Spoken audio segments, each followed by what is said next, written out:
Okay, well I haven't checked it yet, and I know I've got the right one, because see, there's one that's on. I remembered what number it was in the timer.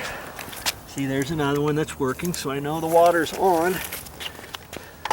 And there's the cap that I did, see? Look at that. I don't think it's dripping it. Oh yeah, it's just bare. See, it's just barely dripping right there. And that's because over time, I mean, this sprinkler pipe looks like 5/8, and it's a good 20 years old. And you saw how I had to kind of pull that out and stuff, and this isn't as pliable as, you know, 5-year-old stuff, and the plug is just barely dripping. Now if you really were concerned about that, what could you do about that? I'm not really concerned about it, but I'm saying if you were concerned about it, you could shut your water off, let it dry, okay? And then you could put some crazy glue around it. You could, if you wanted, couldn't you? Crazy glue gel. That's what I would do. And the best thing to do too, you really shouldn't have these exposed like this. You know, they get out in the sun, and then they get pliable and they get heated up, and then when it's cold, they get hard as rock. Hot, cold, hot, cold, hot, cold during the years. 20 years old. I'm surprised the thing's still working. And so what I should do is get some dirt, and I can see how low this is. See where my my patio is, how it's kind of undermined just slightly. I should really fill this up with some dirt, and then I could cover up those main ones, and that would probably help too. But yeah, you could stick some crazy glue on there. Obviously you'd have to let that dry. You put crazy glue, you're never going to pull that plug out. If you ever wanted to add something, you could just add another hole next to it, put a coupling in there, put your drip on there in case you're going to plant something on, you know, right in this area or something, and not even use that plug. Don't even worry about it. Or if you were going to pull the plug out later, you could probably pull it out even with crazy glue around it, you know, down the road. But see, I've got to do a little bit of maintenance, don't I? Because see these cracks on here. In fact, I was surprised that this lasted as long as it did. I put this down, probably 4 years ago. Before, it just had decomposed granite between all the joints, and it had all slid down after we bought the house. It was all awful back here. And if you watch those videos, you'll see I made videos of reworking this entire patio and stuff. And then I decided to put some special concrete material through here. And I had some people saying, hey, that's not going to work, it's going to all crack out. Well, it's cracked out in a couple spots, as you can see. Hairline cracks, see? Right through here.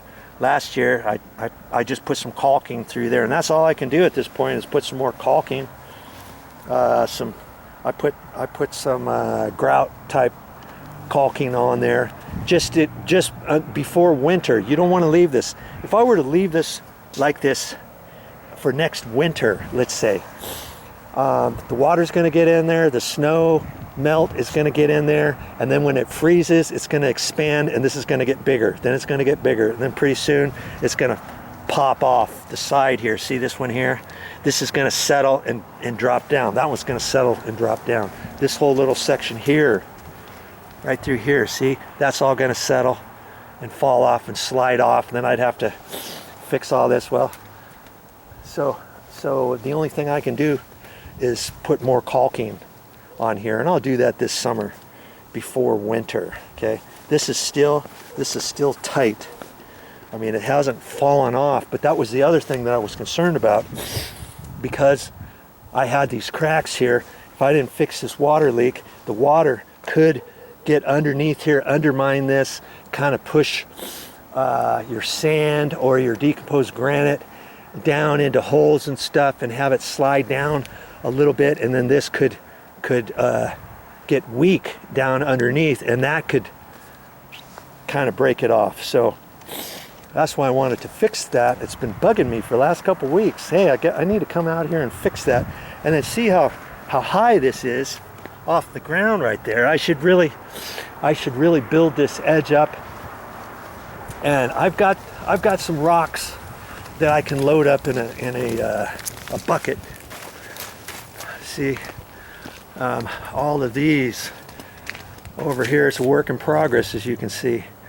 I can take some of these and some of the dirt and throw it around that edge, pound them in there with my hammer and stuff, and get it all pushed up on the side so that I can get this side, build up this edge, you know, along here. See how high this is from the ground there. Take some rocks and kind of beat them in there with a hammer. I tried to do that with some other stuff when I had lifted this up from before, but it looks like I need to do that to prevent this from happening anymore in the near future. And see here I've got some more of the exposed main pipe sprinkler line, and see here's some more of it over here. It just comes up. Sometimes the roots from your trees, your bushes, will do stuff and lift it up, and I need to dig it down. Before I had some of those pipes, all kinds of those pipes over here, and I had to dig a trench underneath there and get rid of some roots and push them down into the ground. Looks a lot better in here now, huh? Before there was all kinds of exposed pipes. And see here I've got some more stuff here, and this is for my lights out here. My lights, and here's some more of it over here, and you can see here's some wire nuts that are exposed. I really should clean up around there and wrap those with electrical tape, and put some electrical tape around there, and then put some duct tape around it, and then sink them down into the ground. See, that doesn't look very good either. See, here's my landscape lights. There's one. Here's some more of my electrical line. I really should dig that down into the ground and push it along here and get that all covered. See, so lots of things you can do yourself. Don't pay somebody else to do all this stuff. Here's some more over here, so I can just dig that down and spend some time in your landscape areas, and you can check your bubblers, make sure they're working and all that kind of stuff. See, these are working here just fine. There's some, this is wet here, there's wet over there. It's not coming out very much, but it's just enough. Now I think the water just now turned off. Okay, I've got two sprinkler bubbler systems out here, and that one was on a separate system, so I let the other one run, and I thought I'd just check those while I was here. And here, I didn't show you this one, but this popped off too. When I turned the sprinklers on, I just happened to look. It's a good thing when you turn your sprinklers on, your bubblers and stuff, just walk around and see what's going on. This thing was shooting water up over here, and there was a T on here. See, there was a T on here, and this was added for this section over here, and this whole thing, this whole little section popped off. So we took some wire, wrapped it around there, and tightened it up with some pliers. But see, this is a T with female threads on there. See, so if we weren't going to use this anymore, if we could actually unscrew this, if we were afraid that this was going to come back off, and then just put a male 5/8 3/4 inch plug in there, you know, and screw it on. Or we can just leave that on there, make sure that doesn't come off.